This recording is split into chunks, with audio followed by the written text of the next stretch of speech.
Hello my dear friends, welcome to this video. In this video we'll be discussing practice set 6. हम लोग इसके अंदर कुछ question solve करते हैं. स्टार्ट करते हैं क्वेश्चन नंबर 1 के साथ. क्वेश्चन नंबर 1 क्या बोला है? If sin theta is 7/25 find the value of cos theta and tan theta. तो हमें पता है ये जो ट्रिग्नोमेट्रिक फंक्शन है वो कब लगते हैं और कहाँ लगते हैं. ट्रिग्नोमेट्रिक फंक्शन एंगल्स पे लगते हैं और वो ट्राइंगल क्या होना चाहिए, वो एक राइट एंगल ट्राइंगल होना चाहिए. इन्फॉर्मेशन के हिसाब से मैंने एक राइट एंगल ट्राइंगल बनाया जहां पे मैंने इस एंगल को थीटा दे दिया. हमें दिया है साइन थीटा इज 7/25. हमें पता है साइन थीटा होता क्या है, वो होता है यूजुअली अपोजिट अपॉन हाइपोटेनियस. ठीक है, तो मतलब कि थीटा के अपोजिट ये है 7, हाइपोटेनियस है 25. अगर सपोज मैंने थीटा यहां पे ड्रॉ किया होता तो ये अपोजिट होता. ठीक है, लेकिन ये डायग्राम इतना इंपॉर्टेंट नहीं, लेकिन इसकी छोटी छोटी डिटेल समझना बहुत जरूरी है. ठीक है, तो थीटा अगर ये है तो opposite upon hypotenuse 7/25 sine theta. अब आपके पास एक राइट एंगल ट्रायंगल है जिसके अंदर दो साइड आपको पता. मैंने तीसरे साइड को x ले लिया. बाय पाइथागोरस थ्योरम हमें पता है हाइपोटेनियस स्क्वायर यानी कि 25 square is equal to first side square यानी कि 7 स्क्वायर प्लस x स्क्वायर यानी कि 25 square 625 is equal to 49 plus x square यानी कि x स्क्वायर जो होगा ये 49 सामने की तरफ गया 625 माइनस 49 माइनस करने के बाद आंसर क्या आएगा. If you subtract this then you will get ये 15 कैरी करेंगे, ये 11 होगा, ये 5 होगा. तो 15 में से 9 गया 6, 11 में से 4 गया, it must be 7 and 5. Okay, तो 576 एक्स स्क्वायर का वैल्यू है 576.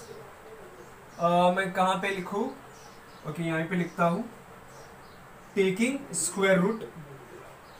ठीक से लिखोगे आप टेकिंग स्क्वायर रूट. एक्स का वैल्यू क्या होगा?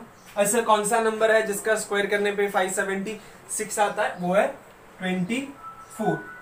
करेक्ट. तो मुझे पता चल गया दिस इज नथिंग बट 24. अगर मुझे ट्रायंगल की तीनों साइड पता है तो मैं कोई भी ट्रिग्नोमेट्रिक फंक्शन फाइंड आउट कर सकता हूं. राइट, मुझे cos थीटा पूछा गया. राइट, cos थीटा क्या होता है? वो होता है एडजेसेंट अपॉन हाइपोटेनियस. थीटा को एडजेसेंट है नीचे वाला, है ना, ये नीचे जो है वो, तो वो है 25 24 एंड हाइपोटेनियस है 25. उसी तरीके से हमें पता है tan थीटा जो है वो है opposite upon adjacent. Right, opposite क्या है? थीटा के अपोजिट है 7, एडजेसेंट है 24 यानी कि ये बनेगा 7/24. ठीक है, मैं स्टूडेंट से रिक्वेस्ट करूंगा कि हमारे प्रीवियस वीडियो को एक बार देख ले अगर इसमें कंफ्यूजन हो रहा है, जहां पे हमने बेसिस को डिस्कस किया था कि साइन कॉस टाइम क्या होता है डिटेल. ठीक है, अब हम लोग देखेंगे क्वेश्चन नंबर 2. सो अब हम लोग कर रहे हैं क्वेश्चन नंबर 2. रीड करता है. If tan theta is 3/4 then find the value of sec theta and cos theta. Again वही हमने किया, ट्राइंगल बनाया, एक राइट एंगल ट्राइंगल. थीटा अगर मैंने इसको दिया है तो अपोजिट ये हो गया, ये एडजेसेंट हो गया, ये हाइपोटेनियस हो गया. हमें पता है tan थीटा होता है अपोजिट अपॉन एडजेसेंट, इसलिए मैंने अपोजिट को 3 दे दिया और एडजेसेंट को 4 दे दिया बिकॉज tan थीटा का वैल्यू था 3/4. वापस से वही बाय पाइथागोरस थ्योरम हमें पता चलेगा हाइपोटेनियस स्क्वायर यानी कि x का square is equal to first side square plus second side square. So x square is equal to 9 plus 16 that is 25. So taking square root on both side, ठीक है, taking square root on both side, value of x is nothing but 5. Square root of 25 is plus or minus 5, लेकिन हम लोग plus 5 करेंगे because it is length of a side. ठीक है, तो plus 5 ही consider करेंगे. So मुझे पता चल गया ये x is nothing but my 5. मुझे ट्रायंगल के तीनों साइड्स पता है, मतलब कि अब मैं कोई भी एंगल्स के बारे में बात कर सकता हूं, मतलब कि कोई भी ट्रिग्नोमेट्रिक फंक्शन के बारे में बात. cos थीटा पूछा गया था, उन्होंने sec और cos पूछा. मैं पहले cos के बारे में बात करूंगा. cos थीटा होता है एडजेसेंट अपॉन हाइपोटेनियस. थीटा को एडजेसेंट यानी कि नीचे वाला इस केस के लिए, तो वो है 4, हाइपोटेनियस है 5. सेक थीटा जो होता है हमने पढ़ा था कि वो कॉस का रेसिप्रोकल है, यानी कि कॉस का उल्टा। तो मैं क्या करूंगा, मैं सेक थीटा को हाइपोटेनस अपॉन एडजेसेंट भी लिख सकता हूं, इस तरीके से भी लिख सकता हूं। अगर मैं ऐसे लिखता हूं तो ये होता है 1/4/5 दैट इज सेम एज 5/4। आप उसको एज हाइपोटेनस अपॉन एडजेसेंट लिखो तो भी चलेगा, लेकिन मैं स्टूडेंट को और एक बार याद दिलाना चाहता था कि सेक थीटा और कॉस थीटा का रिलेशन क्या। ठीक है, इसी तरीके से आप क्वेश्चन नंबर 3 को करोगे जो आपके लिए एक्सरसाइज है। अब हम लोग डिस्कस करेंगे क्वेश्चन नंबर 4। ठीक है, क्वेश्चन नंबर 4 जो है वो थोड़ा सा डिफिकल्ट है। धीरे धीरे जैसे हम लोग आगे बढ़ते हैं इस एक्सरसाइज के अंदर, लेवल थोड़ा बढ़ते जाता है। क्वेश्चन में क्या बोला है, तो 5 sec theta minus 12 cosec theta is equal to 0, then find sec theta, cos theta and sin theta. Okay, given information से आगे बढ़ने की कोशिश करते हैं। गिवन मुझे ये है, मुझे दिया गया है 5 sec theta minus 12 cosec theta is equal to 0।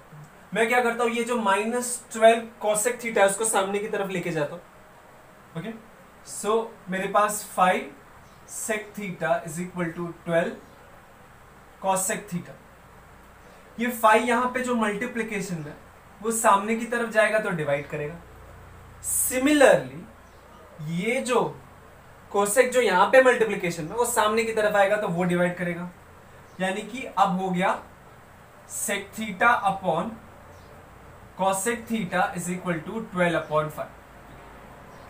अब हम लोग सेक और कॉसेक के बारे में बात करेंगे। सेक क्या होता है, it is reciprocal of cos, correct. और कॉसेक क्या होता है, it is reciprocal of sine. तो मैं उसे लिखने की कोशिश करता हूं। और आप इसी क्वेश्चन को कैसे सोच सकते हो, तो आपको पता है sec theta is same as what, it is hypotenuse upon adjacent, cosec theta is same as hypotenuse upon opposite. उस तरीके से भी आप कर सकते हो। तो sec theta is 1 upon cos theta, cosec theta is 1 upon sine theta which is same as 12/5। ये क्वेश्चंस को आप कैसे डिवाइड करते हो, तो डिनोमिनेटर का रेसिप्रोकल लेके मल्टीप्लाई, यानी कि मैं न्यूमरेटर लिखता हूं cos theta as it is 1 upon cos theta, मैंने एज इट इज लिखा। डिनोमिनेटर में जो भी था उसको रेसिप्रोकल करके मल्टीप्लाई, यानी कि sin theta upon 1 is equal to 12/5। इसका मतलब क्या हो गया, इसका मतलब अभी न्यूमरेटर डिनोमिनेटर डिनोमिनेटर से मल्टीप्लाई हो रहा है, तो sin theta upon cos theta is equal to 12/5। Sine upon cos क्या होता है, वो होता है tan थीटा। तो ये छोटी छोटी चीजें आपको याद रखनी, इज इक्वल टू 12/5। और tan थीटा एक्चुअल में होता क्या है, tan थीटा क्या होता है, tan थीटा होता है अपोजिट अपॉन एडजेसेंट। तो ये हो गया अपोजिट अपॉन एडजेसेंट। ठीक है, वापस से वही करोगे आप, राइट एंगल ट्रायंगल, इसको थीटा दे दिया, इसके अपोजिट ये है, अपोजिट का वैल्यू जाता है 12, एडजेसेंट नीचे यानी कि 5, इसको ले लेंगे x। इसके बाद क्या करेंगे, by Pythagoras theorem x square is equal to 12 square plus 5 square, 144 plus 25, 169, right. Taking square root on both the side, value of x is 13, यानी कि x की जगह पे है 13, करेक्ट। अब उन्होंने जो भी पूछा है आप लिख सकते हो, कैसे, क्योंकि आपको तीनों पता है ना। आपको क्या पूछा है, पहले तो हम लोग साइन लेते हैं। साइन थीटा क्या होता है, साइन थीटा होता है अपोजिट अपॉन हाइपोटेनियस, अपोजिट है 12, हाइपोटेनियस है 13, 12/13। फिर पूछा है cos थीटा, तो वो लिख देता है। cos थीटा क्या होता है आप डिटेल में लिखोगे, cos theta is equal two adjacent upon hypotenuse. Theta के एडजेसेंट है 5, हाइपोटेनियस है 30। तीसरा पूछा है sec थीटा, मुझे पता है sec थीटा क्या होता है, it is reciprocal of cos theta. तो cos थीटा जो था उसका मैं उल्टा लिख दूंगा, इट इज 13/5। ठीक है, इस तरीके से हमने लिखा। मैं स्टूडेंट से रिक्वेस्ट करूंगा वो थोड़ा डिटेल में लिखा।